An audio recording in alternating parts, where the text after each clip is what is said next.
Hola, muy buenas tardes a todos. Mi nombre es Nadia Mireles, soy la directora de la Plataforma Abierta de Innovación. Es un gusto estar hoy aquí, esperemos que hayan tenido un buen fin de semana, aunque acalorado. Dice, ¿qué va a pasar cuando esto nos termine? Cuando esto se termine, nos están acostumbrando. Bueno, qué bueno, porque Jorge ha expresado que él quiere continuar y que nos va a seguir apoyando, y desde la Secretaría de Innovación, Ciencia y Tecnología y desde la Plataforma Abierta de Innovación, esa es una parte pues del objetivo que tenemos, que es estarles brindando programas que puedan estar apoyando a las empresas. Así que esperamos poder continuar haciéndolo con mucho gusto. Y bueno, esta sesión, como ya lo mencioné hace un momento, se trata de la arquitectura de la cadena de suministro, y lo que vamos a ver en esta sesión es cómo la arquitectura de la cadena de suministro juega un papel predominante en el modelo de negocios de las empresas, de las organizaciones. Se va a analizar la diferencia entre la arquitectura de los productos integrales versus los modulares. También van a ver el día de hoy el concepto de migración de valor y el concepto de la doble hélice.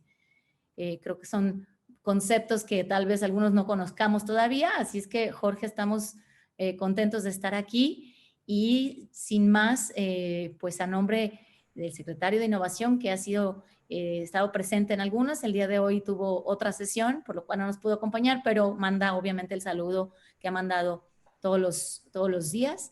Y sin más preámbulo, Jorge, pues pasaría el micrófono para que puedas tú dar inicio. Sabemos que tu tiempo se nos va como el agua, así que pues bienvenidos y gracias por estar aquí. Jorge. Muchas gracias, muy amables.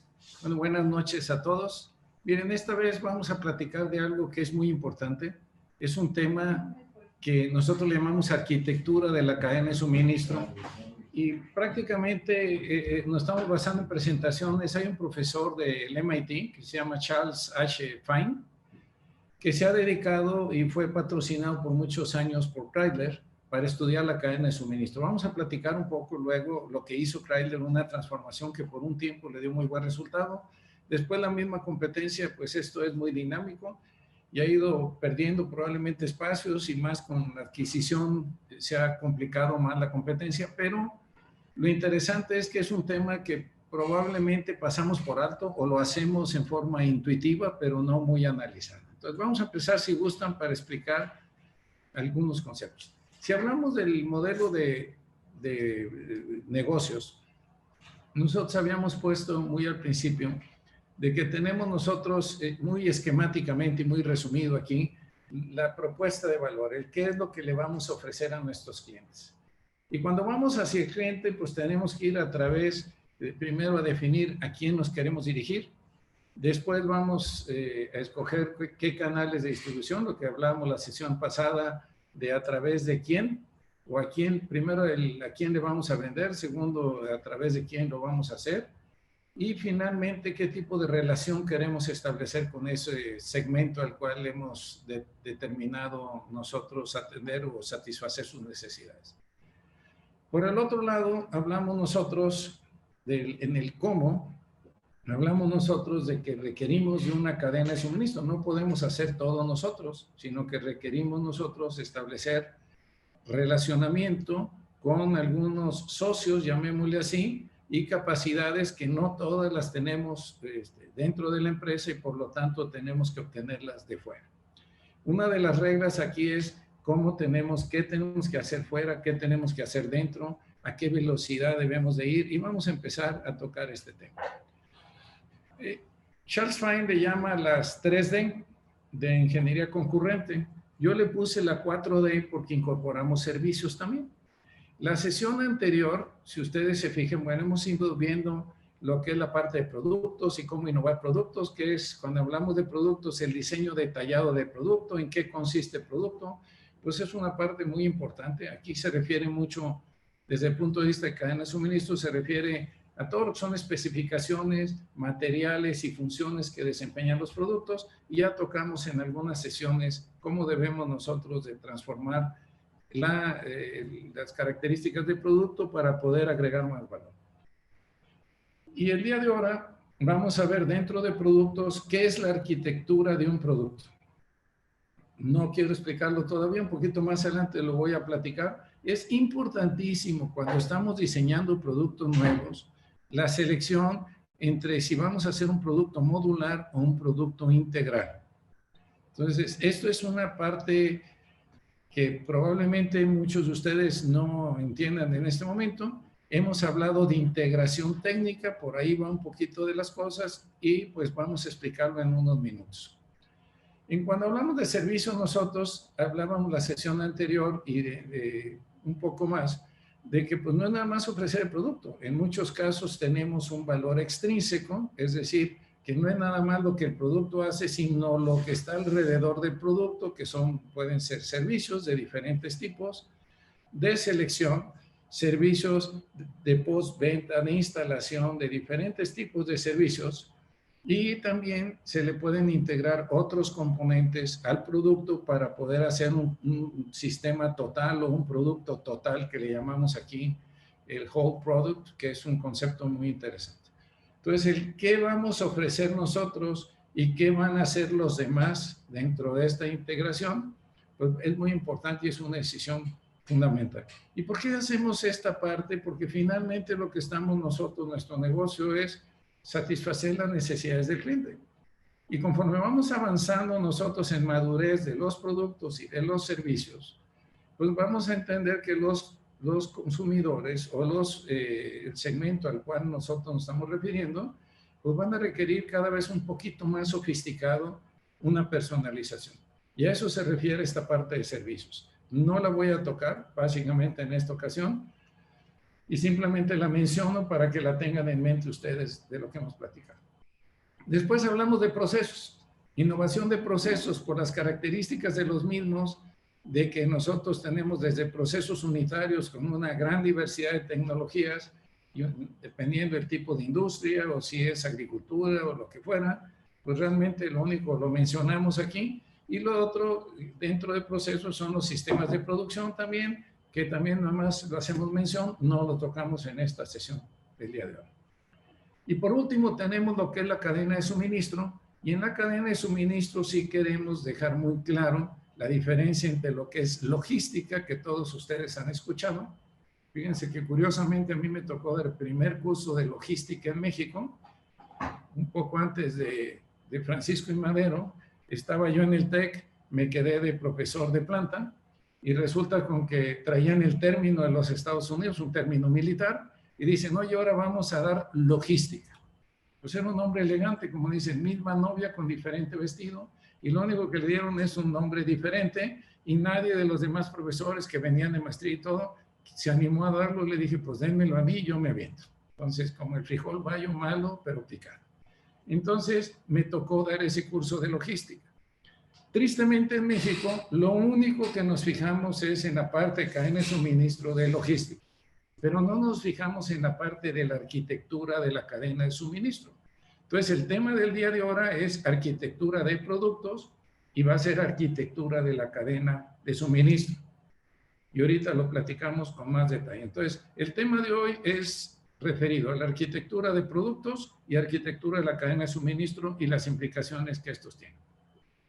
Déjenme mencionar, para profundizar un poco en la diferencia entre una cadena de valor, la diferencia entre lo que es logística y lo que es el llenado de órdenes y todo el flujo que siguen los materiales hasta llegar al cliente final, y lo que es la parte de arquitectura que nos referimos a nosotros, qué competencias debemos de tener en la empresa, debemos de hacerlo nosotros o lo podemos comprar fuera, qué es lo que nos conviene, qué es lo que es recomendable.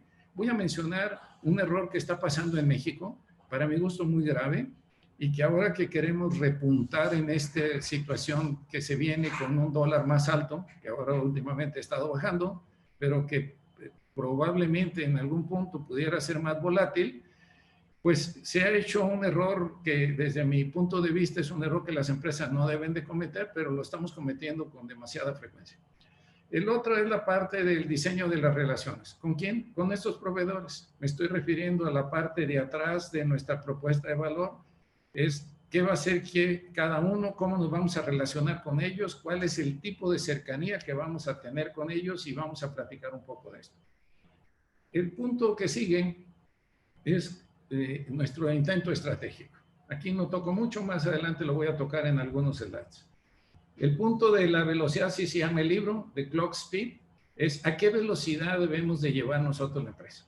A veces en México me da la impresión, y lo hablo por nosotros también, que vamos a velocidad, vamos como en burro, cuando muchos otros andan en una velocidad mucho más alta que la que nosotros vamos aquí. Entonces me llama la atención esto porque cuando vamos a exportar a los Estados Unidos, a las grandes cadenas, la velocidad es otra. Y en México tenemos que meternos y entender muy bien cuál es la velocidad a la que debe ir la empresa, la cadena de suministro en la empresa. Y vamos a ver también las dinámicas de cuándo es conveniente desintermediar en la organización, cuáles son los riesgos que tiene de descomponer la organización y cederle a otros la oportunidad que hagan esos trabajos, desintegrar algunas cadenas de suministro. ¿Qué sucede cuando sí lo tercerizamos eso a otras compañías? Hacemos algunas asociaciones, pero tenemos dependencia de algunos conceptos como son conocimiento y capacidad, y cómo podemos desarrollar nosotros capacidad. Entonces, propiamente nos vamos a enfocar en el lado derecho, en lo que conocemos como la arquitectura de la cadena de suministro, o en otras palabras es cómo evolucionamos nosotros en la cadena para poder hacer otras cosas. Si vemos una cadena de suministro, para tener la idea clara, esta es una gráfica de lo que es desde abajo, que es lo que le llaman upstream, y en inglés no entiendo muy bien por qué le llaman downstream cuando es lo más cerca al cliente y upstream cuando es lo más lejano al cliente. Entonces, pero ese es el término estándar que se maneja y por lo tanto explicaré en este concepto. ¿Cómo fluye la información? La información fluye de los clientes hacia atrás. Bueno, así debería de fluir. Nosotros primero entendemos qué necesidades vamos a atender y estamos siempre atentos a toda la información de los clientes. Y si hablamos ya en la parte de la cadena de suministro o en logística, pues va mucho en tener las órdenes y de ahí va todo hacia atrás para poder ir, si ese cliente fue atendido a través de un distribuidor, llamémosle un detallista, pues ese viene abajo. Si ese detallista a su vez fue atendido por un mayorista, pues viene un poco abajo. Luego viene el fabricante y atrás del fabricante hablamos de proveedores en el primer nivel, hablamos de más proveedores en el segundo nivel y habrá mucho más proveedores abajo en esta cadena de proveeduría. Entonces, cuando hablamos nosotros del flujo de bienes físicos, empieza al revés, empieza de abajo, cada uno de los proveedores de más abajo empieza a surtir sus productos, sus materias primas, productos o componentes para ir subiendo, se va llevando o llegando a un grado de integración más alto hasta llegar al cliente final. Por eso el flujo de información es en sentido contrario al flujo físico de los bienes, que va de abajo, de los niveles más bajos, de los diferentes proveedores, hasta el nivel más alto, que es el cliente. Vamos a ver uno de los conceptos que mencionábamos, a qué velocidad debemos ir. Entonces, cuando analicemos a qué velocidad debe ir nuestra empresa, tenemos que analizar tres grandes conceptos que son muy importantes. Si agarramos la industria del teléfono móvil, pues uno es la parte que podemos agrupar como tecnología relativa al producto. La segunda es tecnología relativa al proceso, los procesos de producción y cómo evolucionan estos procesos de producción. Y la otra es los procesos que tienen que ver de manufactura.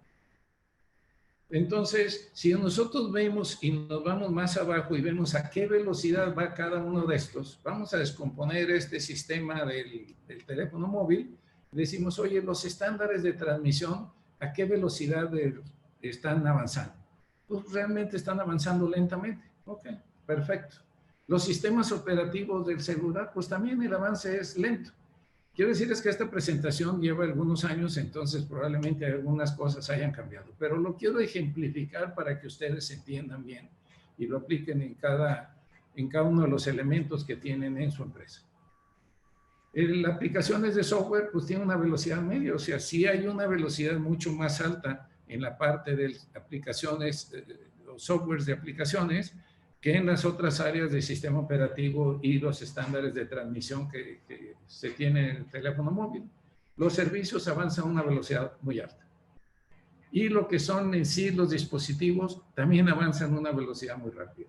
Entonces, la pregunta aquí es, ¿a qué velocidad debemos ir nosotros? Si son diferentes velocidades, nosotros, si queremos estar en el juego y queremos tener una participación importante dentro del juego, tenemos que ir a la velocidad más rápida, no a la más lenta. Si no lo hacemos así, nos vamos a quedar fuera del juego en un papel segundo. Vean la industria automotriz. La industria automotriz, si hablamos lo mismo, la parte de tecnología del producto, la tecnología del proceso y la tecnología de manufactura o de la organización. Entonces, aquí nosotros vamos a ver en el auto qué es lo que está cambiando más rápido. La parte de los motores, realmente el cambio es lento, bastante lento. Los cambios son muy graduales, entonces nos permite a nosotros reaccionar muy bien. Lo que es la carrocería o la parte del cuerpo de los autos, pues esa está cambiando un poco más rápido, cambio de materiales, diseños cada vez más económicos, con mejores propiedades funcionales, seguridad, etcétera, etcétera. Eso está cambiando a una velocidad muy importante. Pero digamos que es una velocidad media, pero la parte electrónica está cambiando a una velocidad rapidísima. O sea, es muy alta la velocidad. Si nosotros no vamos a esa velocidad, pues nos quedamos atrás. Entonces, a lo que nos referimos aquí es que la cadencia o el ritmo al cual debe cambiar la organización o la estrategia de negocios debe de ser de acuerdo a la más rápida. La mayor parte de los fabricantes de automóviles van al ritmo del cambio en motores y en la parte de la estructura o la carrocería del auto, no a la velocidad que deben de ir de la electrónica. Entonces, creo que en algunos casos, algunas compañías, ustedes verán que de pronto van en muy buenos lugares y luego se quedan un poco atrás. Y esto es porque no están tomando la velocidad que deben. En México, les diría que en términos generales vamos a velocidades muy lentas y tenemos algunas otras cosas que tenemos que revisar muy bien para cambiar. Antes de entrar a la parte de arquitectura del producto, quiero nada más definir en términos conceptuales lo que es la arquitectura de la cadena de suministro. No hay que confundir arquitectura de producto con arquitectura de la cadena de suministro. Ahorita vamos a explicar más en detalle esto. La arquitectura de la cadena de suministro se refiere a qué tan cercanos estamos nosotros geográficamente con nuestros proveedores. Hay una gran diferencia en la industria japonesa, por ejemplo, automotriz. No conozco mucho de la coreana. Y la industria japonesa siempre, por ejemplo, un Toyota tiene a sus proveedores, los tiene a una distancia de probablemente menos de 300 kilómetros a la redonda. La industria americana a veces tiene proveedores que están a miles de kilómetros, entonces esa cercanía geográfica o cercanía espacial, llamémoslo así, pues en muchos casos es importante. Mientras más lejano esté, decimos que no está, estamos lejanos, y mientras más cercano esté, decimos que es mucho más integral o más cercanía. ¿Qué pasa con la organización?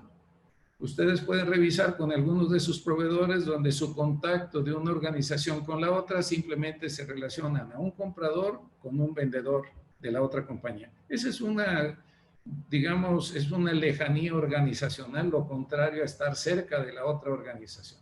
Mientras más lejanos estén, más desintegrados estaremos y nuestra cadena de suministro menos integral será. Proximidad cultural, también esto es importante. ¿Qué sucede cuando estamos comprando de países o tenemos proveedores de otros países con otras características y otras culturas? Y esto es algo que en México me llama la atención porque nosotros cuando analizamos las oportunidades con los Estados Unidos, creo que es mucho más cercana a nuestra cultura con la de los americanos, en términos de entenderlos, de hablar el idioma, además de que estamos mucho más cercanos geográficamente, pero esta cultura, esta proximidad cultural también llega a ser importante en muchos de los casos. Y por último, la más importante tal vez, es la cercanía electrónica. Ahora con el avance de las tecnologías de información, podemos, a pesar de que no tengamos una integración vertical en una empresa, pues podemos suplantar mucho de esto con magnífica información y estar muy cercanos y compartir. Ustedes, digo, ahora no estoy muy claro cuáles son las herramientas, pero antes me acuerdo que es el intercambio de información electrónica y algunas, el ERP, que podíamos compartir algunos de esos reportes, nos permite a nosotros, a pesar de que no estemos físicamente en el mismo lugar, nos permite una gran cercanía electrónica. Mientras más cercano, decimos que la cadena de suministro de la arquitectura de la cadena de suministro más integral. Mientras más lejanos estén estos parámetros, pues decimos que nuestra cadena, nuestra arquitectura es modular. Vamos a platicar un poco el caso IBM. A muchos de ustedes no les tocó. IBM era una empresa, así como ahora pudiéramos hablar, es diferente un poco, pero hablé, por hacer una analogía, de Apple. En aquel entonces era IBM. No había nada en el mundo que no se refiriera a IBM, era el estándar, y en computadoras ellos hacían todo, estaban completamente integrados, su producto era completamente integrado, ellos desarrollaban todo. A alguien se le ocurre en 1980 rediseñar tanto el producto y los procesos, así como la cadena de suministro. Entonces dicen, no, ¿y por qué tenemos nosotros que hacer todo? ¿Por qué no desintegramos la cadena de suministro y tercerizamos algunos de los componentes fuera? Ellos se fueron a un extremo porque prácticamente tercerizaron todo. Tuvieron un gran diseño de producto, digamos fenomenal diseño de producto, pero tuvieron un desastroso diseño en la cadena de valor. Y ahí se explica el nacimiento de Intel y el nacimiento de Microsoft. Sin ese cambio, no hubiera sido posible tal vez que viéramos ese avance de estas dos compañías. Entonces aquí hay un comentario que es muy importante. Cuando hablamos de la PC, pues la PC era un producto, una computadora personal que era compatible con IBM. Así es como inició todo esto. Después pues ya IBM hasta se salió de ese negocio. Entonces aquí una de las cosas importantes, y lo vamos a ir puntualizando conforme avancemos, sean muy cuidadosos de los peligros de tener el famoso concepto de Intel Inside. ¿Por qué lo hablamos así? Porque si Intel es lo que define la calidad y la experiencia del cliente al final, pues lo importante es que compres algún producto, no de mi marca necesariamente, sino cualquier producto que tenga Intel puede entonces cubrir esa expectativa de los clientes. Entonces, es muy importante que este concepto de ingredient branding que le llaman, pues que tengamos cuidado de no dejar que lo que esté distinguiendo nuestro producto sea alguno de los componentes que estamos integrando en él. El segundo es comprar o hacer.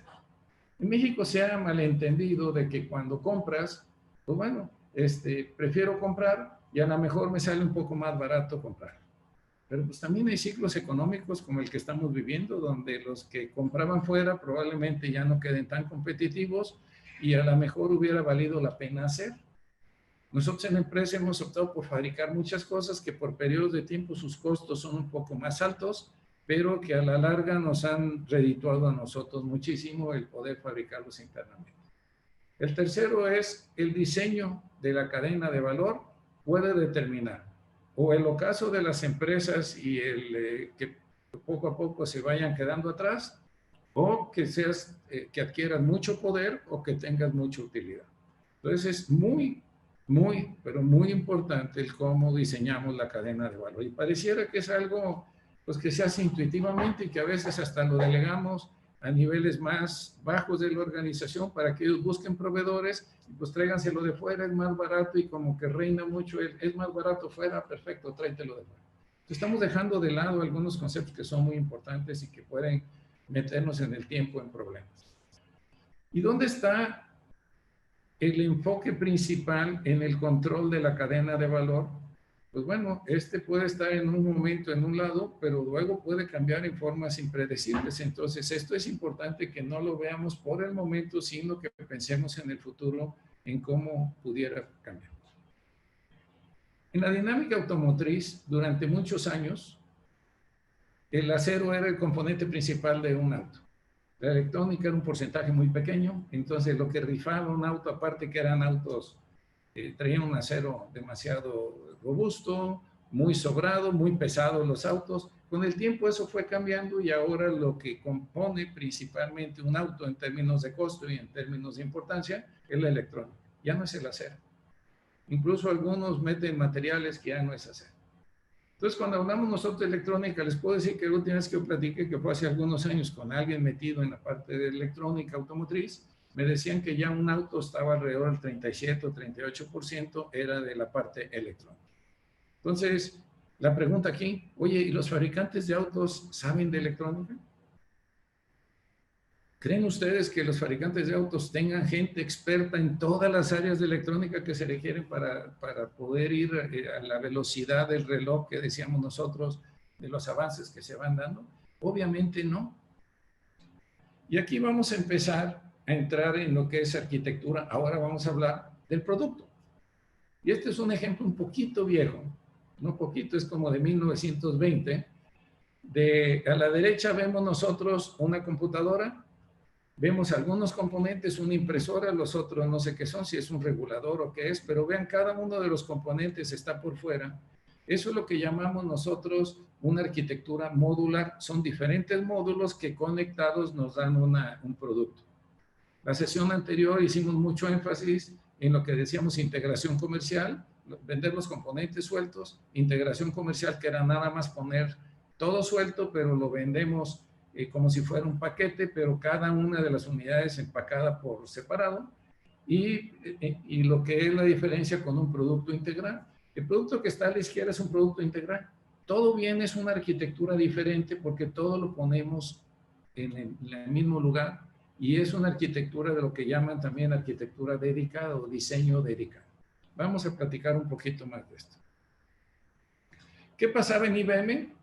Esto era lo que sucedía hasta antes del 85, que IBM hacía todo. Hacía sus microprocesadores, hacía su sistema operativo, sacaba sus periféricos, sacaba su software, sacaba los servicios de network que requerían, el hardware y todo lo hacían ellos, lo ensamblaban ellos, y lo mismo hacía DEC. Digo, son algunas compañías que ya ni existen. Entonces era una industria cuya arquitectura de producto era integral, es decir, hacían todo ellos. Oye, ¿y un componente de IBM, un software de IBM puede funcionar en las otras marcas? La respuesta es no. Entonces no hay estándares, no hay interfaces, y todo lo hacían dedicado para ellos. Fue un gran éxito de IBM en ese tiempo. Pero alguien, decíamos, decide, oye, pues vamos a revisar nosotros la arquitectura del producto de IBM, y bueno, empezaron todos los demás. Entonces le dieron entrada que los microprocesadores entrara Intel, hay algunas otras marcas que luego han venido desarrollándolo, que el sistema operativo lo hiciera Microsoft. Mac tiene su propio sistema operativo, el Unix, que es otro también que ha funcionado muy bien. Los periféricos vienen de diferentes compañías, el software también viene de otras empresas externas todas. Los servicios de network, ahí ven ustedes algunos, digo, han evolucionado y cambiado mucho. Ya no quise cambiar yo el slide porque la verdad habría que revisar muy bien con alguien que conozca bien de cómputo para poder hacerlo. Pero fíjense la diferencia entre un producto integral y un producto modular. Lo que viene a la vista aquí es las barreras de entrada. Si yo fabrico o desarrollo software o hago todo, ¿es difícil entrar a esa industria? Por supuesto que sí. Es muy complicado, muy difícil. Y si yo compro todo modular, ¿es difícil para alguien entrar acá? Es mucho más simple. Muchísimo más simple. Entonces lo que están haciendo es que las barreras de entrada a la industria han cambiado en una forma extraordinaria. Han bajado mucho y eso permite mucho más competencia. Vamos a ver este ejemplo de migración de valor, de cómo las cadenas o la cadena de suministro y algunas industrias van cambiando conforme hay tiempos de alta turbulencia, de alto cambio. Algunas industrias y las tecnologías evolucionan y las utilidades se van moviendo de un lugar al otro de la cadena de valor. Es decir, si antes estaban con el fabricante del equipo, a lo mejor se pueden mover con el distribuidor, se pueden mover hacia atrás con alguno de los que fabrican algún componente que es el componente crítico, el componente diferencial de esto, de tal forma que este tipo de eventos o de turbulencias pues favorecen mucho cambios radicales en las cadenas de valor. Entonces, ¿qué es el riesgo aquí? Que si antes era una empresa rentable, en alguno de estos cambios podemos nosotros, de las empresas que están establecidas y que antes eran muy exitosas, pues puede ser que tengan un gran cambio y que ahora las utilidades se hayan movido a otra zona de la cadena de valor. Las industrias sufren en estas situaciones, muchas veces se desintegran, se van descomponiendo en diferentes etapas, y algunas de estas o muchas de estas las tercerizan, Esto es lo que llamamos una arquitectura abierta y en algunos casos se establecen estándares en muchos de los casos de intercambio. Es decir, si yo voy a hacer uno de los componentes, pues hay un estándar para que la otra compañía cuando compre, ya sabemos a qué estándar se refiere y eso facilita mucho la entrada de nuevos competidores. También nos ayuda a bajar los costos, sí. Estamos abriendo la puerta para que más competidores puedan entrar a nuestra industria o al negocio que estamos, pero pues por otro lado estamos bajando los costos.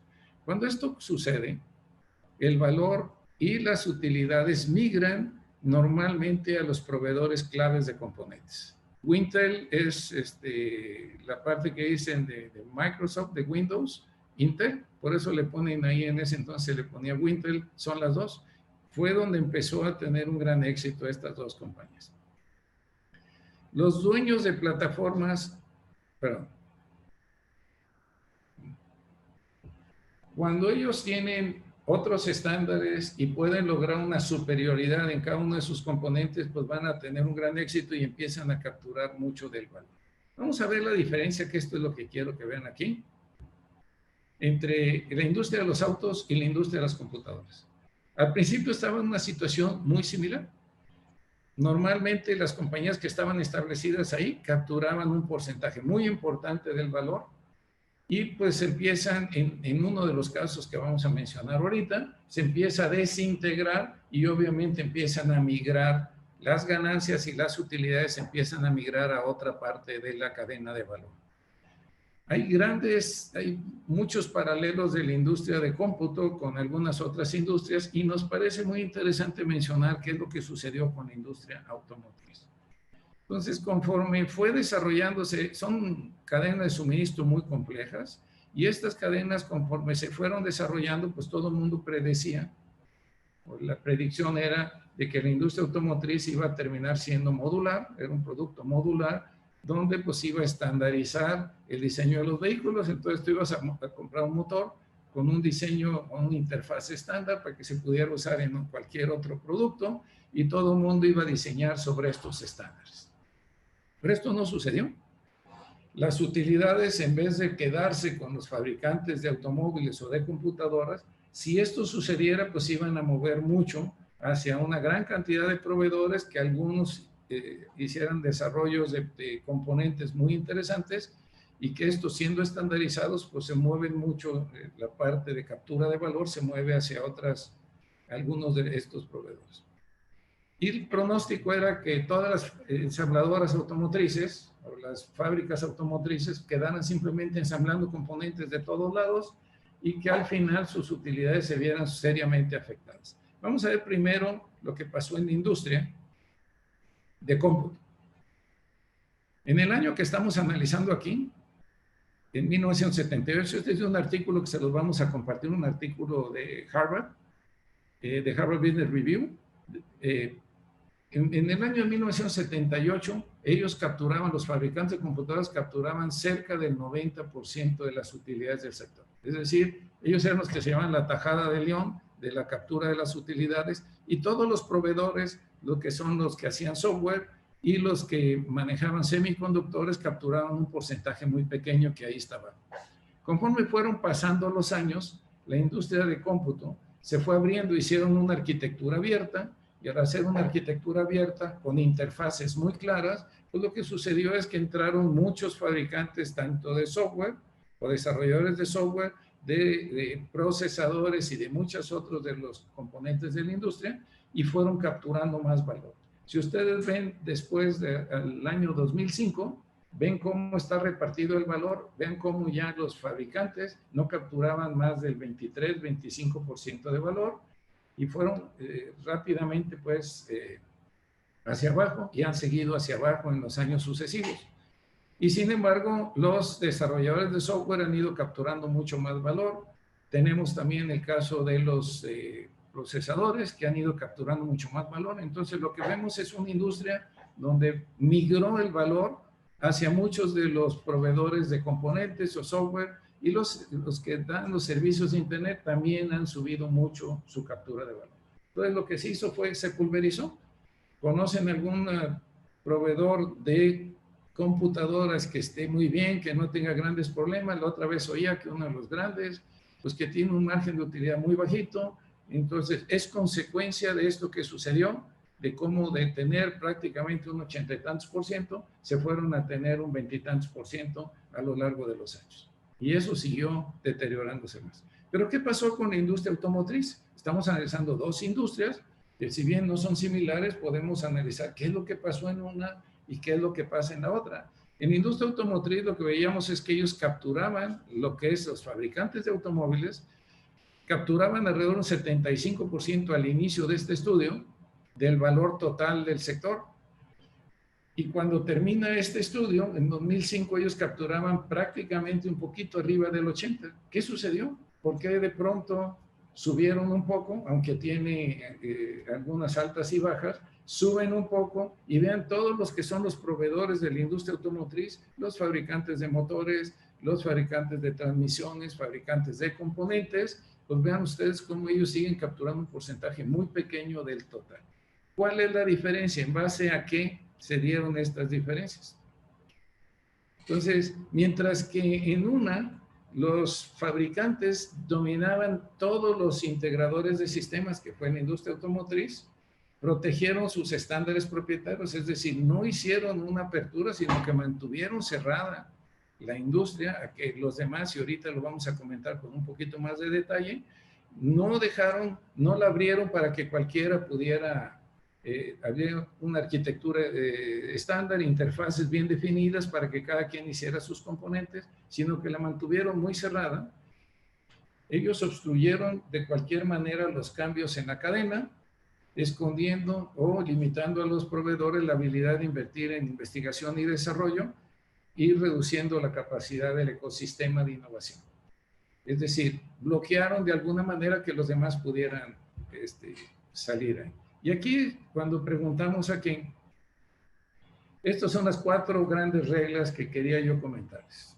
Dice, ¿qué podemos hacer nosotros para evitar esta migración en la cadena de valor? ¿Cómo podemos, en otras palabras, capturar valor en la cadena de valor?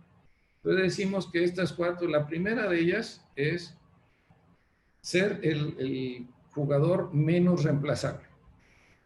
Es decir, ¿cómo podemos nosotros estar en una posición en la cadena de valor que seamos el que menos posibilidades haya de reemplazar? Pues haciendo un producto muy diferente, ya sea superior o mejor en algunos de los parámetros que hemos visto.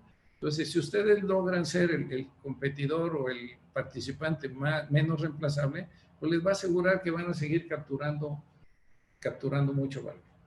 Miren, nosotros, por ejemplo, en la industria de generadores, por poner un ejemplo, pues hay algunos fabricantes de motores que está siendo muy competido, motores grandes, que siguen teniendo un extraordinario producto, tienen una imagen de marca muy fuerte y pues es difícil que los dejen fuera de la jugada y por lo tanto son los que capturan mucho valor en la cadena de valor.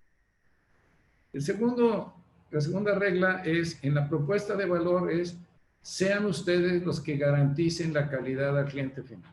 ¿A qué nos referimos con garantizar la calidad al cliente final? ¿Quién creen que es el que captura valor? ¿O es al principio de la cadena alguien que hace un producto, un componente muy diferenciado, que no es fácil de reemplazar o no es fácil de sustituir, que hablamos en la regla 1, o lo que hacemos es el último que atiende al cliente final? Si ustedes, por ejemplo, hacen algunos componentes de mucho valor, el que hace la integración, el integrador de soluciones que platicamos la vez pasada, o el que hace los servicios al final, es el que garantiza la calidad del cliente final. El cliente final con quién va a tener la relación y quién es el que tiene la palanca fuerte con el cliente final, es ese que le garantiza la calidad al cliente final. Por eso es tan importante que, a pesar de que ahí son economías de habilidades muchas veces, pues nosotros tenemos que integrar en nuestra cadena a los integradores de soluciones. A veces dejamos a los integradores muy sueltos en la cadena y esto es un punto que hay que cuidar, muy importante. El tercer punto es necesidades de los clientes.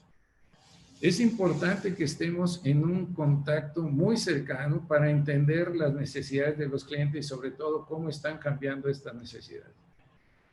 Si nosotros estamos lejos de los clientes finales, cuando veamos digital tenemos una gráfica que hizo Peter Weil de MIT, que vamos a mostrar, A veces nosotros como fabricantes de componentes le vendemos a un detallista o a un distribuidor, el distribuidor vende al cliente final y muchas veces no tenemos muy claro cuáles son las necesidades de los clientes y mucho menos cómo están cambiando esas necesidades.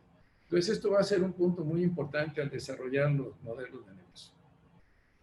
La regla 4 es el no sacrificar control por crecimiento. Muchas compañías, con tal de poder crecer, se meten a abrir sus cadenas de suministro, la hacen una arquitectura abierta, permitiendo que entren muchas más compañías para poder capturar más de ese crecimiento que va a haber, pero están perdiendo control. Si lo hacemos a otro nivel esto, ¿qué pasa cuando muchos de ustedes de pronto llega un comprador muy poderoso que les ofrece grandes volúmenes y dicen, ah, mira, es interesante, voy a crecer, pero pierdes control también de tu negocio? Entonces, esta es una parte importante. Nunca sacrifiquen el control por darle al crecimiento. Traten de tener un balance adecuado. Sí busquen el crecimiento, pero sin sacrificar demasiado la parte del control estratégico de la cadena de valor. Aquí me voy a ir un poquito más rápido. Hablábamos nosotros de ser el jugador menos reemplazable. ¿Cómo lo podemos lograr? Pues bueno, busquemos cómo el menos reemplazable dicen que son los integradores del sistema. Y aquí lo que quiero mencionar, dice, cuando estamos haciendo autos, pues los autos controlan todo. Es una industria que es compleja. Y cuando hablamos de sistemas que son mecánicos, son más difíciles de integrar que los electrónicos. Los electrónicos de alguna manera son más simples. Entonces los sistemas mecánicos son más difíciles. Aquí es, ¿cómo puede ser el jugador menos reemplazable?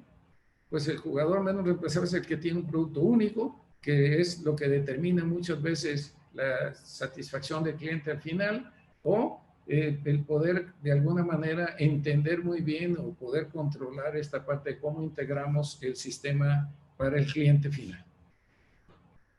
¿Okay? Me voy aquí un poquito más rápido.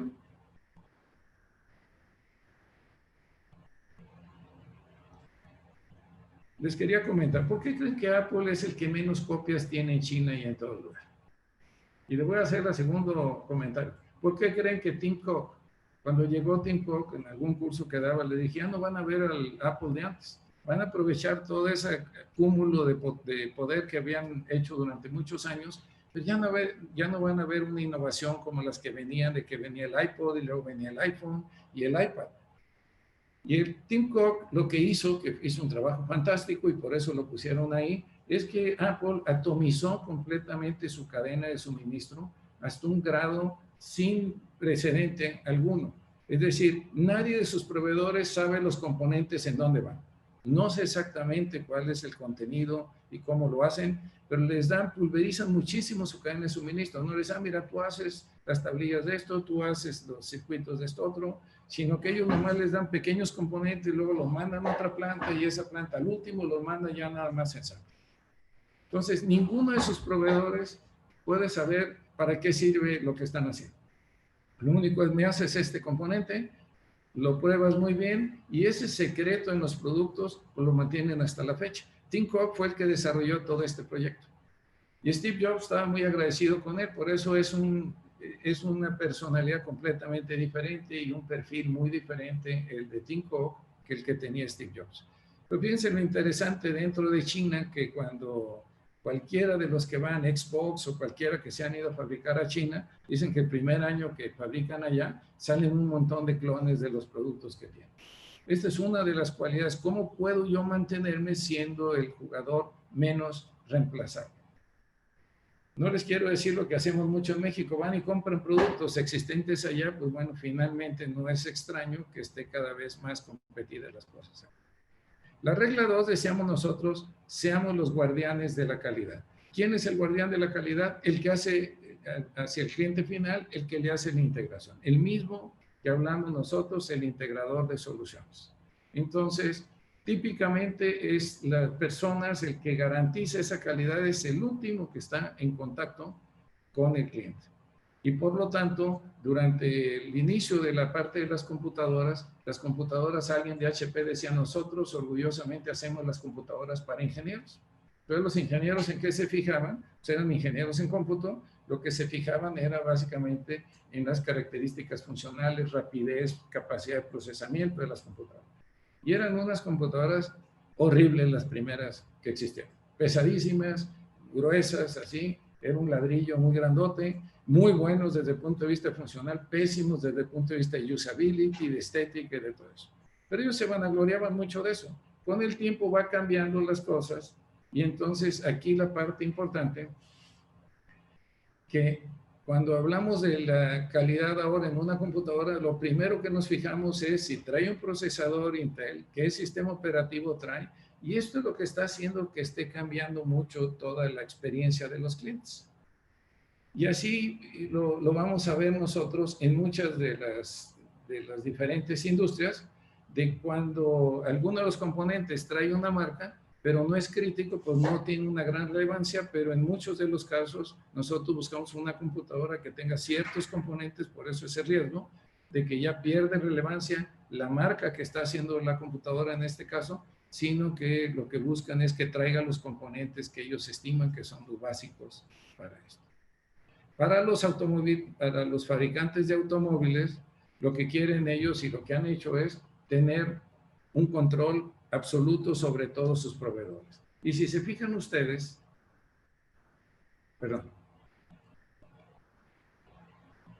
si se fijan ustedes en automóviles, es una parte que la vamos a ver cuando veamos la última regla. Casi nadie dentro de automóviles brilla con sus marcas, a excepción de llantas, excepción de los estéreos y unas cuantas cosas. Los demás no sabemos ni qué marca es, ni quién lo hizo, y es una de las cosas que ellos controlan muy bien. El siguiente es entender las necesidades de los clientes, es decir, el estar cerca del mercado. ¿Cómo podemos nosotros estar cerca del mercado y asegurarnos que entendemos muy bien las necesidades? A veces las necesidades van cambiando muy rápidamente. Hablamos de que los segmentos van cambiando. Lo que ustedes han visto en cómputo ha sido brutal el cambio, porque ahora pues es el que hace el software, el que lo hace más fácil, es el que domina muchas veces la categoría, aunque pues sigue siendo la parte del hardware, sigue siendo una parte más importante. Entonces, cuando hablamos nosotros de que el cliente final ya no es una compañía ni un técnico, pues lo que sucede es que ahora el usuario final es un tipo que no conoce mucho de cómputo y lo que quiere es algo muy usable. Entonces cambia completamente los factores de éxito de la industria. Y entonces se mueve del fabricante de computadoras, ahora se mueve al proveedor de los diseñadores de software. Lo que cambia mayormente es el software. Y esto pues hay que tener mucho cuidado, sobre todo les diría, de entender muy bien cuáles son las necesidades, y les diría entender muy bien cuáles son las necesidades cambiantes de los clientes para no quedarnos atrás en esto.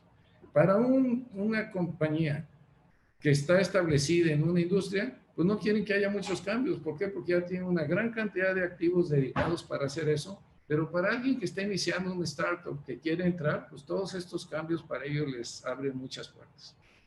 Y decíamos en la cuarta regla, que esta la cometemos este error con mucha frecuencia, de pronto por lograr el volumen, pues nos comprometemos a surtir a determinadas compañías y perdemos mucho el control, no solo en nuestra cadena de valor, sino también en la captura de valor dentro de la cadena. Entonces aquí la parte más importante es si nosotros vamos a escoger ser un participante de una industria donde se va a abrir y los estándares o la arquitectura de la industria se va a abrir para que todo el mundo pueda entrar y se establecen estándares de intercambio o interfaces, pues eso lo que va a hacer es que a los que están establecidos les va a afectar mucho y puede ser que las utilidades se muevan hacia los proveedores. Esto aquí les diría que hay que tomar nota de dos cosas. Uno, hay industrias de alto crecimiento, pero que son pequeñas. Entonces, sus utilidades y sus potencialidades son pequeñas. Entonces, es mucho más propenso que en ese tipo de industrias traten de abrirla para crecer más con gentes externas dentro del ecosistema. Pero cuando una industria tiene mayor escala, la tentación es menor a hacer esto y a preservar mucho una arquitectura cerrada donde nadie puede entrar, donde tengamos un producto mucho más integral y menos modular. Entonces, fíjense lo que estamos hablando en pocas palabras, nos vamos a mover hacia una arquitectura de producto modular, donde cualquiera puede entrar, y si alguien hace bien alguno de los componentes, ahorita vamos a ver la mencionada doble hélice, pues van a ver que ese va a tener un gran éxito y va a tener mucho poder sobre los demás. Vamos a ver la famosa doble hélice. ¿Cómo empiezan? La mayor parte de los productos empiezan como un producto integral. Cuando se inició la primera bicicleta, una compañía diseñó la bicicleta, no había estándares, empezó a hacer una bicicleta, la integra completamente y empieza como un producto integral. ¿Cuál es el problema de aquí estamos hablando de arquitectura del producto nada más, no tanto de la cadena de valor, aunque tiene alguna implicación? Esta arquitectura integral del producto, ¿qué es lo que hace? Pues que todo el conocimiento se encasa y que desarrollemos una serie de competencias internamente.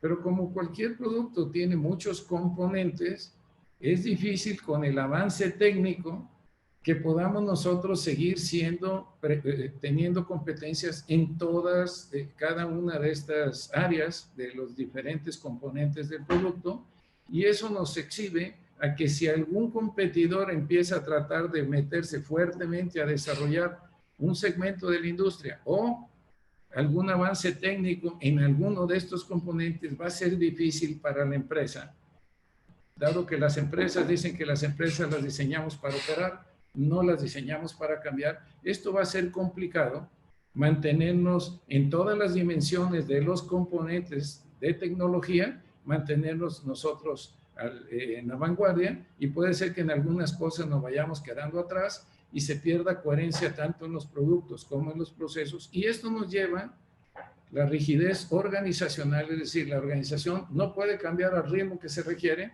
y nos está empujando entonces a hacer una desintegración de productos. Y esto se da por ciclos. Ahorita voy a ponerles algunos ejemplos. Se da por ciclos.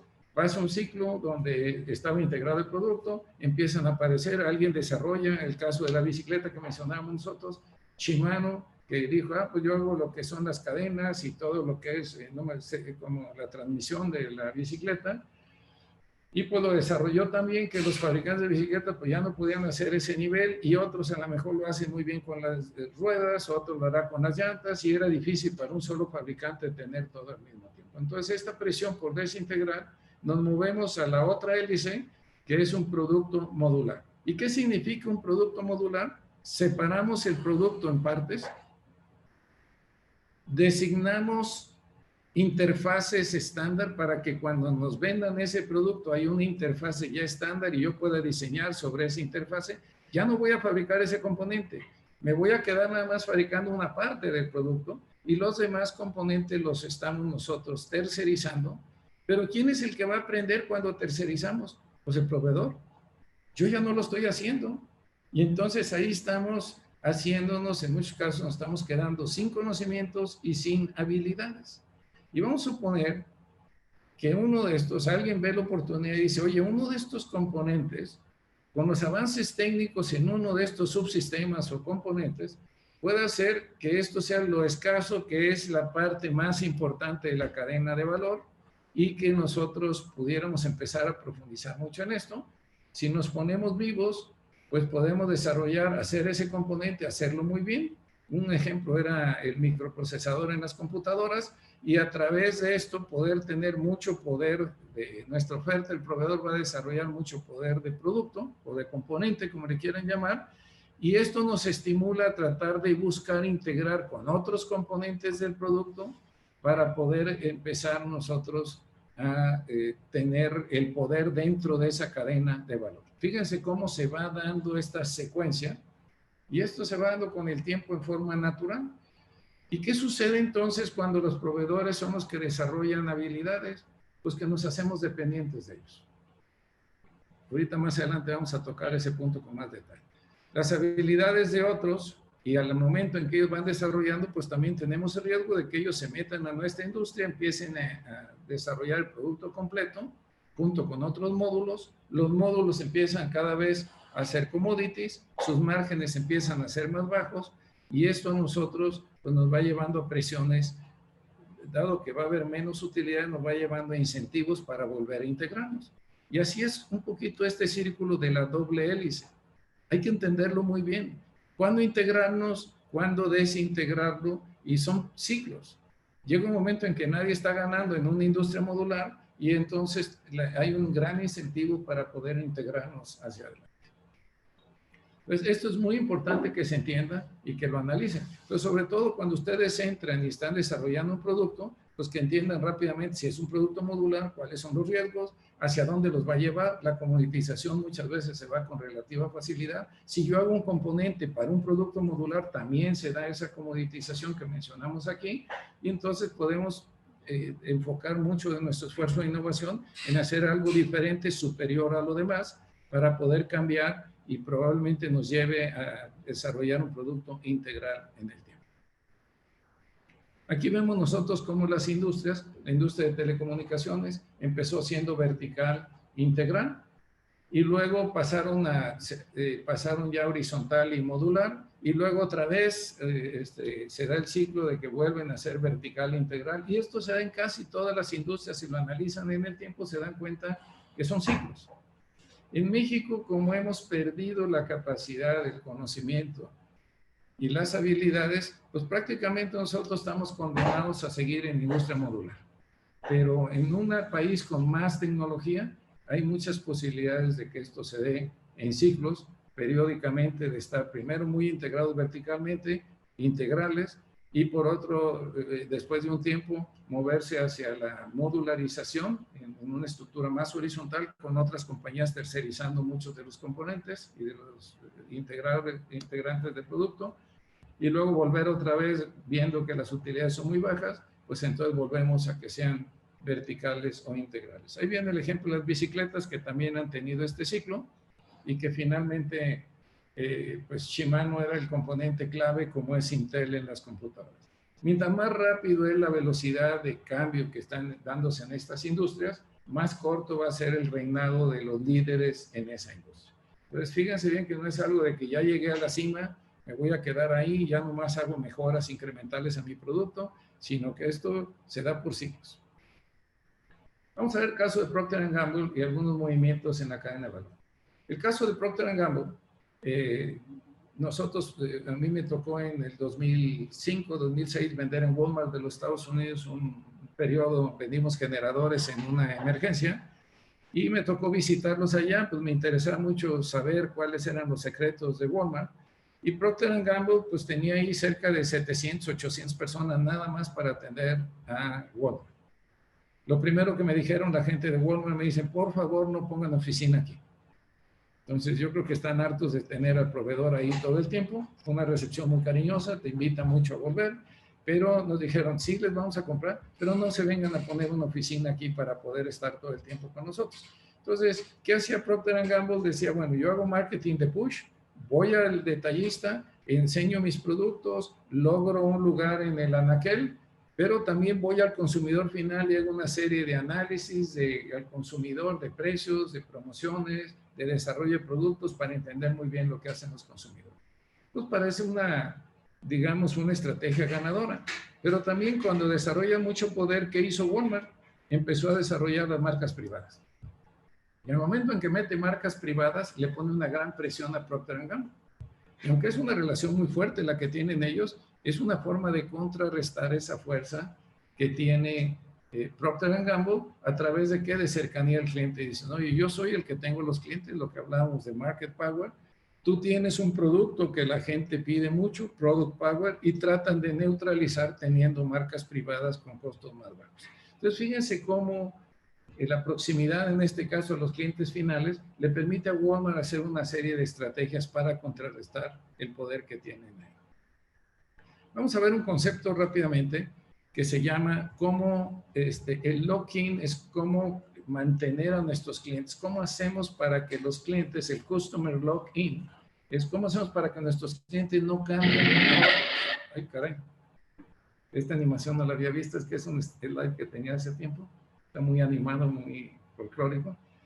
Entonces, hablamos nosotros muchas veces de un producto donde tenemos con nuestros distribuidores, tenemos muy bajo nivel de permanencia con ellos, o de switch cost, de costo de cambio. Para ellos es muy fácil cambiar con otro, entonces pueden estar cambiando permanentemente o en forma periódica, y eso pues para nosotros es malo porque nuestro poder pasivo que hablábamos de productos se hace muy débil. Pero ¿qué pasa si nosotros ya estamos con un cliente y tenemos para cambiar él, tiene una serie de factores en contra o que le van a costar dinero, ahorita lo vamos a ver, para poder hacer el cambio? Entonces eso nos permite a nosotros tener mucho más permanencia con los clientes y nos ayuda mucho en el desarrollo de lo que hablábamos nosotros del poder pasivo. Estas son algunas formas de hacer el famoso lock-in. Una es hacer un contrato, ustedes lo han visto con las compañías celulares. ¿Qué es lo que hacen ellos? Te doy el celular, te lo doy a plazos, haces un contrato, 18 meses o no sé cuánto está ahí, y esa es una forma de asegurar al cliente. Ahora se han fijado también que cuando quieren cambiar de compañía, sobre todo cuando son empresas, y nosotros hace poco cambiamos de una a otra, cuando queremos cambiar, bueno, pues una de las compañías dice, yo te pago lo que te falta de tu contrato, vente conmigo y entonces aquí lo podemos hacer. Pero esa es una forma de aseguramiento del cliente. La otra es funcional. Es decir, oye, yo desarrollo un producto, tengo un producto que cuando tú lo cambies te va a costar mucho trabajo cambiar por otro. Se me ocurre un ejemplo, los sueros famosos. Los sueros que están en los hospitales tienen dispositivos, los hospitales, que supongo que son proporcionados por la compañía que vende los sueros. Entonces, el día que tú quieras cambiar a otro proveedor, pues vas a tener que cambiar todo ese equipo que hay para poder aplicar los sueros. Entonces, es otra forma, es lo que decimos, es un aseguramiento del cliente vía un concepto técnico funcional. Hay otros que es la parte económica. Ustedes han visto muchas misceláneas que venden refrescos y entonces que lo que hacen es, oye, yo te pongo el refrigerador, te ayudo con tu tienda, te ayudo con tu restaurante, pero fírmame. Algunos es con una firma o algunos es una exclusiva en algún tipo. Y eso es lo que es una forma de asegurar. Hay miles de formas para asegurar esto, pero son de las técnicas que tenemos que entender para asegurar con estos clientes. Y las otras son emocionales, de que ya hay una gran preferencia por esa marca y cambiar pues puede traer a lo mejor pérdida de atracción en el mercado. Desde el punto de vista de innovación, ¿qué es lo que nos hace a nosotros que los costos de cambio sean altos o los costos de cambiar de un proveedor a otro? Pues que nuestro producto sea único y que sea superior en algunas dimensiones de funcionalidad o de usability o de algunos otros de los factores de beneficios que hemos platicado. La segunda es, oye, ¿qué pasa cuando la gente está muy satisfecha con ese producto y cambiar a lo mejor muchos de los clientes también buscan ese producto y pues tal vez ese cambio me va a costar a mí dinero? Y la tercera es que lo que platicamos hace un momento, ya mi proveedor ha invertido aquí conmigo en tener una serie de equipos o algunos apoyos financieros para mí y al momento en que cambie, pues va a haber una serie de costos que voy a tener que asumir por no estar con ellos. Entonces decíamos nosotros que cuando hablamos de diseñar la cadena de valor, ya hablamos entonces de cuando un producto es integral, de cuando un producto es modular. Es muy importante que ustedes en el futuro siempre entiendan cuando están desarrollando un producto si lo quieren hacer modular o integral. Les voy a decir un resumen rapidísimo de eso. Si es modular, cualquiera puede entrar, muy fácil de entrar. Si es integral, es mucho más tardado, su tamaño de la ventaja o el periodo de tiempo que va a durar esa ventaja competitiva va a ser mucho mayor. Pero también la inversión es un poco mayor, entonces habría que analizar esta parte. Entonces aquí hablamos de tres conceptos muy importantes al diseñar la cadena de valor. Uno es, si vamos nosotros a hacerlo dentro de la empresa, el insourcing, o lo vamos a hacer fuera. Esa es una decisión que le llaman también de hacer o comprar, o integrarme verticalmente. Yo tengo un área propia donde voy a desarrollar ese producto y o lo voy a comprar fuera y entonces no tengo un área en particular para poder hacerlo. O se puede hacer una combinación de los dos que ahorita lo veremos. La siguiente es seleccionar con quién. ¿Quiénes son mis socios? Entonces, hacer una clara selección de estos socios es muy importante para tratar de desarrollar un producto como quisiéramos tener un producto superior en algunas de las dimensiones que estamos requiriendo. Y el tercero es la relación contractual. Vamos a señalar la diferencia entre lo que es la relación de arm's length, no sé cómo le llaman arm's length relationship, que es un proveedor más. Hay muchos proveedores que pueden hacer eso, a lo que puede ser un socio de negocios. muy diferente la forma en que te trata. Entonces, cuando analizamos y ahora combinamos la arquitectura del producto con la arquitectura de la cadena de suministro, hay muchas formas de analizar la arquitectura también de la tecnología y de los procesos, pero aquí me voy a referir a estas dos. Cuando diseñamos nosotros, decíamos, cuando diseñamos un producto integral, pues el diseño es un diseño que se conoce como diseño dedicado. Es decir, hago todas las partes para que ese producto cumpla con un propósito en particular. ¿Por qué hago un producto integral? Típicamente porque quiero tener una mejor funcionalidad. Es como podemos lograr una mejor funcionalidad y en muchos casos con un menor costo. Un ejemplo de los que hemos puesto de nosotros, este es un producto integral. Viene una serie de componentes ya integrados y viene como una sola pieza, monolítico, digámoslo así.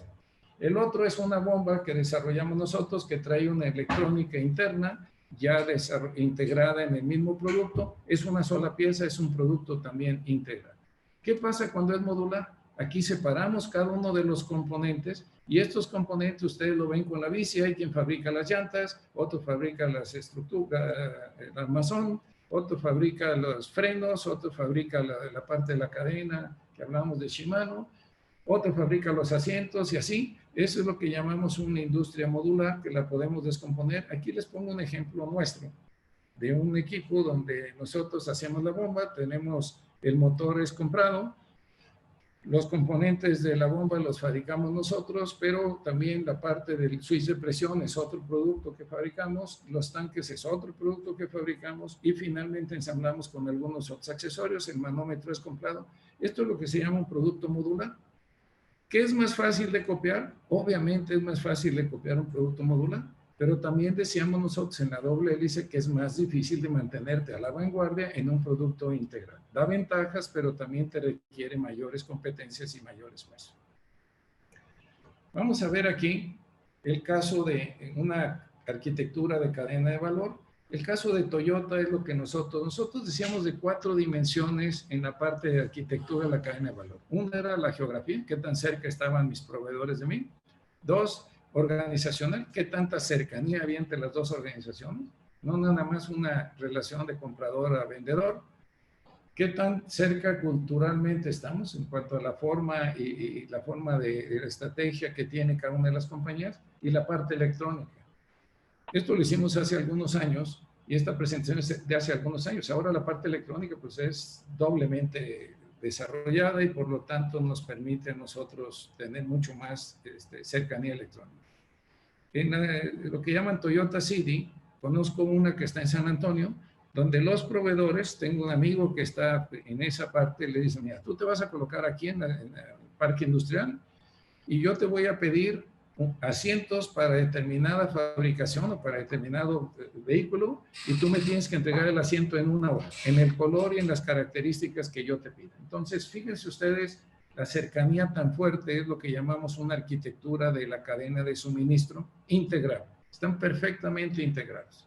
Entonces, tienen información, le llega ahí la información de qué es lo que se requiere, entonces hay una gran cercanía geográfica, gran cercanía organizacional, cultural, por supuesto, están muy entrenados en que todos compartan los mismos conceptos básicos y sin embargo hay otro tipo de industria que ustedes ven abajo donde se compran componentes en todos lados y esa es la gran diferencia. El mismo General Motors es una industria mucho menos integral que lo que tienen, por ejemplo, los japoneses. Si combinamos estos dos conceptos de la arquitectura de la cadena de valor con la arquitectura del producto, veremos que si estamos hablando nosotros de ¿cómo le llaman? Una turbina de un avión, pues es una arquitectura integral desde el punto de vista de producto, es un diseño único para esa turbina, y por otro lado, la arquitectura de la cadena de valor con los fabricantes de los aviones, pues debe de ser perfectamente integrada. O sea, una cercanía extraordinaria, tanto geográfica como organizacional, como cultural o electrónica, o al menos en algunas de estas dimensiones que sea muy fuerte. ¿Qué pasa cuando tenemos en la industria automotriz? Es la cadena de valores integral, pero el producto es modular. Entonces vemos cómo se combinan las dos cosas. Es el cuadrante que está en la parte inferior. El caso que tenemos de una arquitectura integral de producto, pero con una cadena de valor modular, quiere decir que la cercanía con la cadena de valor no es digamos, tan grande. y por eso se hace más modular, un poco más distante, y así es como vemos muchos de los computadoras personales, bicicletas, los vehículos de Chrysler que se dio en un tiempo, que ahorita vamos a comentar. Esto es lo que pasó con Dell. Voy a ir un poquito rápido aquí con Dell. Dell fue un caso de éxito en los 90s, muy importante porque era el único que hacía eso. Entonces tú te metías a Dell, configurabas tu producto y le ponías qué procesador querías, qué tipo de teclado, etcétera, etcétera, y lo configuraba. Ahora ustedes, pues no es sorpresa que todo el mundo lo hace, pero en aquel entonces el único que lo hacía era Dell, los demás vendían a través de distribuidores.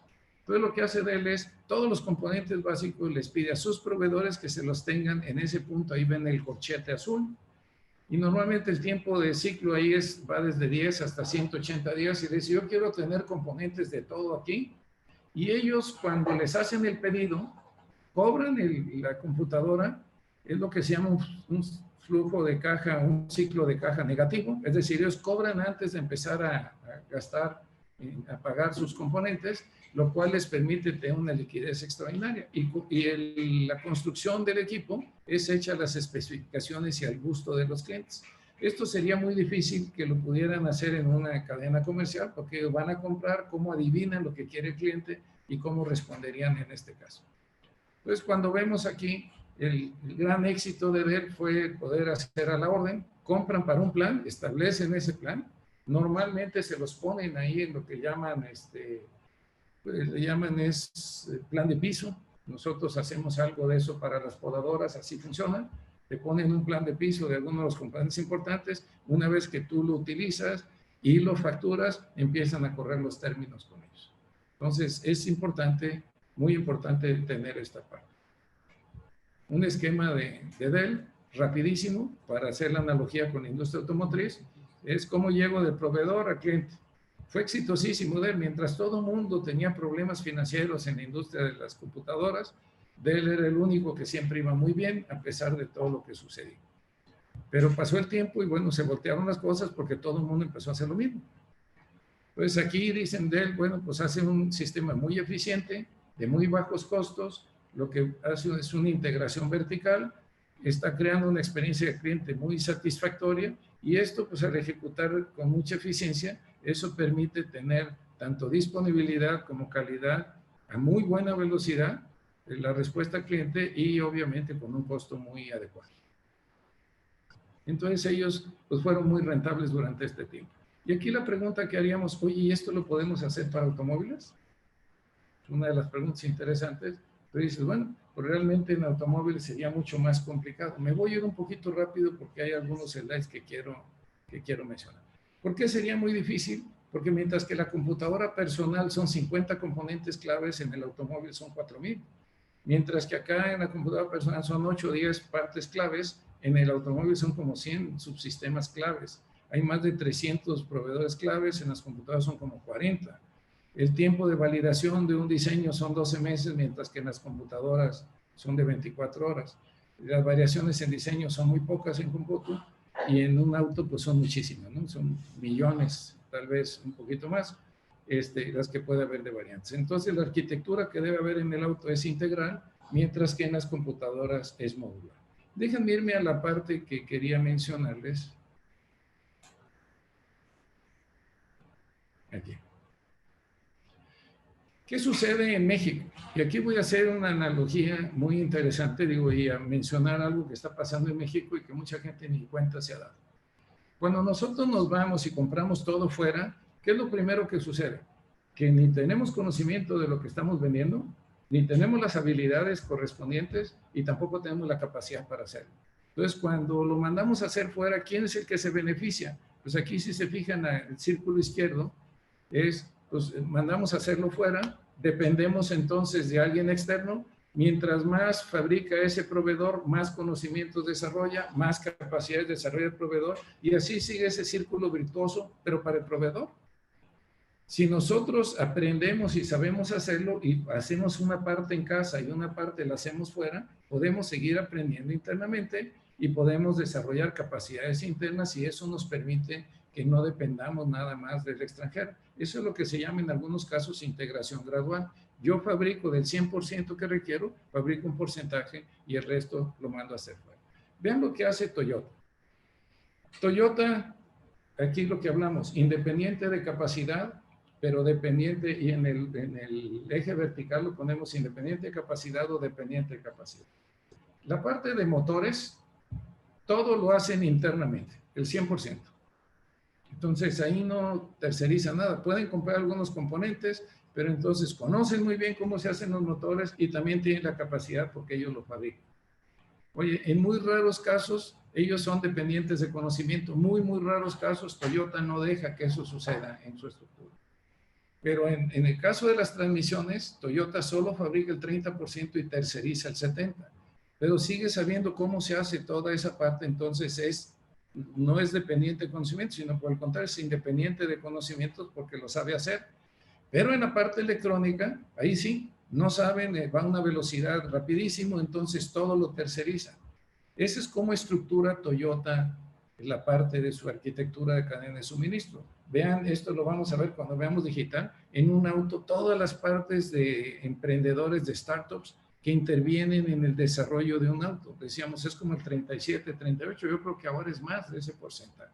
Lo vamos a ver cuando veamos digital. Pero esto es lo que quería yo explicarles a ustedes.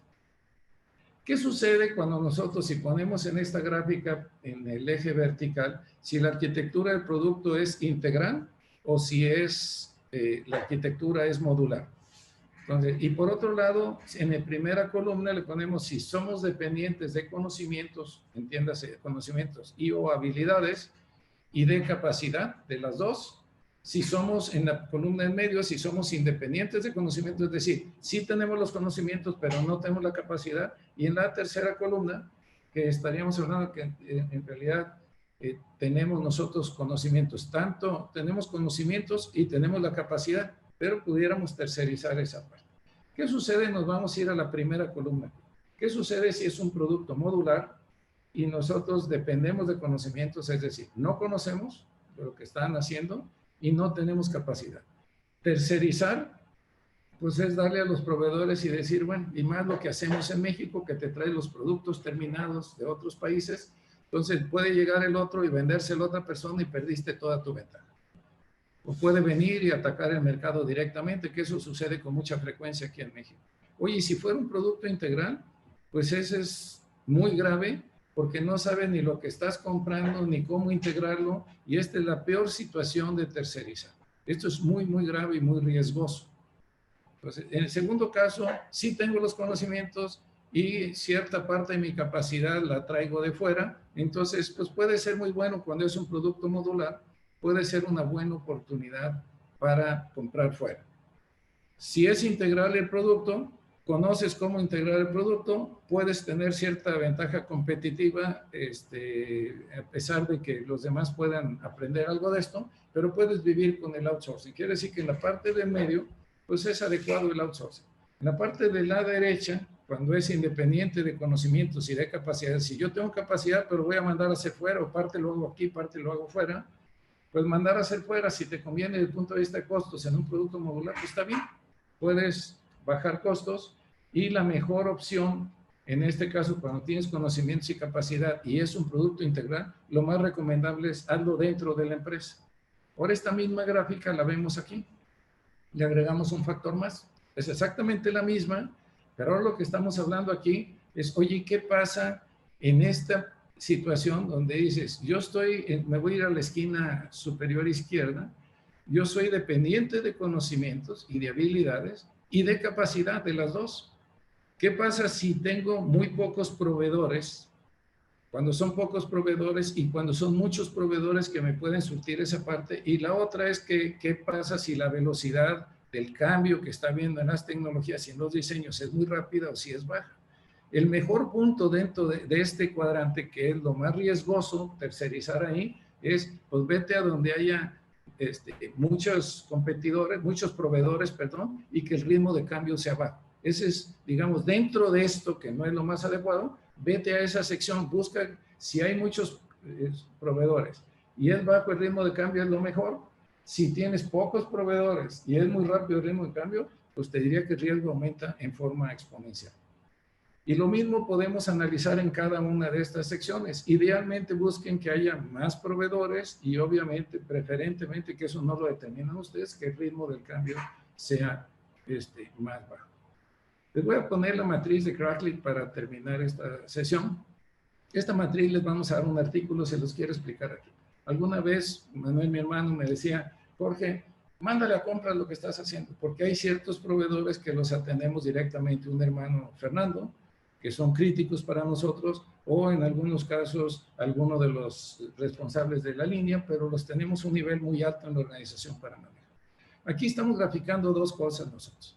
Por un lado, el impacto en las utilidades que tendría ese componente en nuestra estructura, y por otro lado, qué tantos riesgos tenemos nosotros. ¿Qué pasa si va a haber escasez de este suministro? Porque pues por periodos pudiera haber o que hay algunos problemas de logística o que hay en algún punto alguna crisis en la parte de suministro. Entonces, si nosotros estamos en el cuadrante inferior, pues esos son muy bajos en cuanto al impacto, no tienen mucha importancia en el impacto de nuestro producto, de la utilidad de nuestro producto. Y por otro lado, también el riesgo de suministro es muy bajo, pues esos déjenselos al área de compras. Pero ¿qué pasa si sí tiene mucho impacto en las utilidades de nuestro producto? Es decir, el porcentaje que son de nuestro costo total es importante, pues busquen cómo nosotros desarrollamos, como no tienen mucho riesgo de suministro, es decir, hay más oportunidades de buscar otros proveedores, cedámoselo eso también a alguien externo, pero tengan cuidado con esta parte. No es lo más... hay alternativas disponibles, es posible sustituirlo, nomás tengamos desarrollado algunas fuentes. Estas son las piezas que no son muy importantes, pero que nos pueden parar. Entonces, aunque no son muy importantes desde el punto de vista de las utilidades, sí son importantes que si no las tenemos, probablemente nos puedan parar de la fabricación y por lo tanto estos compren mucho, traten de desarrollar más proveedores y busquen cómo evitamos tener alguna complicación aquí. A veces lo que nosotros hacemos en esos casos es compramos para muchos meses hacia adelante para poder tener tiempo en caso de que se presente un eventualidad. Pero este cuadrante superior derecho es el más difícil. Aquí no tenemos prácticamente sustitutos, son componentes críticos para nosotros que tienen un altísimo impacto en nuestras utilidades y que a la vez tenemos muchos riesgos de que pueda haber escasez o que al momento en que este proveedor tengamos alguna diferencia con él, nos pueda dejar fuera de la cuadra. Aquí es donde hay que concentrar mucho de los esfuerzos y tener ustedes bien clasificados cada uno de estos componentes. Y déjenme poner esta última gráfica. ¿Qué es lo que sucede cuando hablamos de la relación de socios o lo que le llaman arm's length relationship? Nosotros cuando vendemos a Estados Unidos a los home centers nos tratan como un proveedor más. Entonces estuvimos trabajando muchos años con Home Depot y cuando vendíamos, pues nos trataban, nos pedían todo lo que tuviéramos cuando había escasez, sobre todo en generadores, en épocas como el Catrines, todo lo que tengas, vende. Y vendíamos casi toda la planta, la dedicamos a exportar, exportamos muchos decenas de miles de generadores en un lapso de 2 o 3 meses, pero luego se paraba la demanda porque ya se acababa el problema de allá. Entonces, llegó un momento que le dije, mira, si no van a tratar en una forma de sociedad, nosotros no nos interesa más. Y aquí la parte importante cuando hablamos de arm's length, a diferencia de socios, es que con un socio y se invierte, los mismos compradores invierten mucho más tiempo, te dan información privilegiada con mucho más anticipación. A nosotros nos avisaron 2 meses antes, mándame todo lo que puedas subir. Pero vean la diferencia entre General Motors, tiene muy pocos socios, muchos proveedores que puedes tú rebotarlos porque pues tengo varios ahí, hay más en la cola, si no quieres darme los precios o las condiciones, pues hazte un lado. Y la manufactura interna que ustedes ven en General Motors es mayor que la que tiene Toyota. Entonces, fíjense cómo la estructura de Toyota ha sido una cadena de suministro con un diseño mucho mejor que el que han tenido los demás. Aquí vemos la gráfica, mientras que a un socio, que es la zona que está en gris, le avisan a veces hasta con 2 años de anticipación de los pedidos. Muchas veces cuando tú estás trabajando con un proveedor normal, pues te avisan a veces 1 mes, 2 meses antes, y entonces la diferencia es enorme porque no te puedes preparar y a veces te distorsiona todos tus procesos de fabricación. Entonces, con esto termino la presentación. Creo que es muy importante que ustedes estudien, vean la presentación, que analicen muy bien su cadena de valor, que revisen muy bien su arquitectura del producto también, porque son partes claves en el éxito de un negocio. Muchas gracias. Muchas gracias, Jorge. Muchas gracias a todos. Creo que nos dan un par de preguntas si quieren comentar algunas. Han estado respondiendo otra vez. Donatiu nos ha estado ayudando muy amablemente. Llegó ahorita una pregunta final. ¿Cuál sería la traducción del arm's length? Pues es un proveedor que no tiene ninguna sociedad con él. Es un proveedor que dice, oye, mándame esto, sin ninguna cercanía, pues. Es lo normal en un proceso de compra. Te compro ahorita, al rato no hago un programa, sé de algunos otros proveedores. Ahora que estamos fabricando lo de podadoras, nosotros ya estamos hablando de 2, 3 años hacia adelante. Es más, nos dan las órdenes abiertas de Estados Unidos porque pues el mundo se desequilibró y es muy diferente. Vamos a entrar como un socio. Pero es dame la información, estamos hablando del proceso ya del siguiente año. Entonces entramos como socios. Es muy diferente el trato a que de pronto te hago un pedido, de pronto lo paro y pues si me subes el precio ya te cambio por otro. Un socio se invierte, incluso la compañía, tu cliente invierte en esto para poder desarrollar los productos o los programas que tienes. Muy bien. Jorge, nos están preguntando si después les puedes recomendar algún libro, artículos o bibliografía sobre el modelo de negocios de Dell particularmente. Y creo que en general podría hacer recomendaciones de los demás temas. También, pues, recordarles que ya estamos subiendo todo el material que nos están enviando. Ya les pusieron la página en el chat y para que se los recuerdo es aprendoencasa.play.mx/10 tipos de innovación. Allí estamos subiendo también los videos después de un par de días que los editamos, pero todo el material lo pueden encontrar allí. Dice, la diferencia con joint venture. Es una pregunta que nos manda Ricardo. Sí, mira, la diferencia entre partner es que ellos no, joint venture es cuando los dos ponen capital. Nosotros, les voy a platicar algo que traemos ahí encima porque el viernes estamos platicando. Hay un fabricante el más grande de China que ahora con todos los problemas que tiene China con Estados Unidos, tiene ya contratos con cadenas muy grandes de Estados Unidos. Me dice, oye, queremos sacar varios cientos de miles de podadoras, los queremos hacer con ustedes. Traíamos un proyecto para fabricar los tractores el siguiente año, pero queremos empezar en septiembre. Nosotros estamos trayendo la planta para acá y ahí no estamos, en ese momento no hay inversión más que ellos nos van a mandar algunos componentes, nosotros fabricamos otros aquí y ensamblamos y mandamos a Estados Unidos. A lo mejor va a ser una especie de maquila. El siguiente año la idea es coinvertir, los dos ponemos dinero, ellos mismos nos dijeron no se preocupen, nos estamos lanzando como empresa pública y vamos a invertir, y ahora pues ellos tienen un gran interés y pues el socio natural no hay más, somos nosotros. Y estamos hablando de un proyecto de muchos cientos de millones de dólares para empezar. Entonces, esa es la gran diferencia. El socio es alguien con el cual puedes invertir en algo muy ligero, o sea, yo le pongo algo de dinero en hacer moldes o algún tipo de cosas, pero no tiene ningún interés en el capital de la empresa. Una joint venture es que eres socio. Estamos hablando de alguna proporción eres socio. Y si quieren una analogía para el arm's length relationship, es como unión libre y el otro es el matrimonio. Digo, no es tan difícil en los negocios como en la vida real. Pero uno, pues te separas, ya no funciona y pues adiós, ¿no? Y en el otro está más complicado, ¿no? Dejemos así cuál es más complicado que otro. Muy bien. Muchísimas gracias, Jorge. Y bueno, creo que con esto daríamos por terminada la sesión del día de hoy. Y bueno, vamos a seguirlos invitando a que continúen pues en la sesión del jueves. El También jueves, vamos a ver monetización. Ya iniciamos digital. Es una sesión hermosa. Bueno, eso creemos Tony y yo. Y luego ya las últimas 2 sesiones ya son de transformación digital que creo que les van a gustar muchísimo. Entonces vamos subiendo muchos de esos conceptos ya al concepto digital, ¿no? Muy bien, gracias Jorge. Y a todos pues mencionarles pues las redes de Play para que nos sigan, porque ahí estamos, además de este webinar, hago el anuncio que estamos promoviendo y estamos pues trabajando en otros webinars de otras temáticas, así que puede ser que también les interese. Ya están allí las páginas en el chat, que es play.mx para el Facebook y para el Twitter, play-mx. Gracias, Jorge. Muchas Un gusto gracias a todos, ¿eh? como todos los días. Buenas noches a todos.